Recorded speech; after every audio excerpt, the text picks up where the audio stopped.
वरोरा भद्रावती मतदारसंघाचे आमदार करण देवतळे यांच्या निवासस्थानासमोर प्रहार जनशक्ती पक्षाने मशाल आंदोलन केले। जिल्हाध्यक्ष शेरखान पठाण यांच्या नेतृत्वाखाली शेतकरी आणि दिव्यांगांच्या विविध मागण्यांसाठी हे आंदोलन करण्यात आले।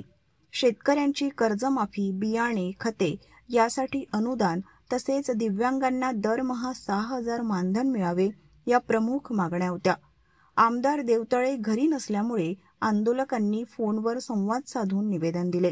त्यांनी मागण्यांवर गांभीर्याने विचार करण्याचे आश्वासन दिले। मागण्या न मानल्यास तीव्र आंदोलनाचा इशाराही आंदोलनकर्त्यांनी दिला। त्या आमदारांच्या घरावर मशाल आंदोलन आज पुकारण्यात आलं होतं।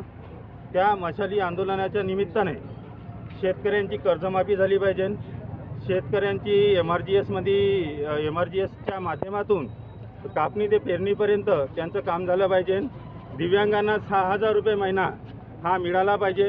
हे आम्ही मुख्य मागण्या घेऊन आमदार साहेबाच्या घरी टेंबा लगाव आंदोलन हे केलं होतं। आमचा टेंबा अगोदरच माननीय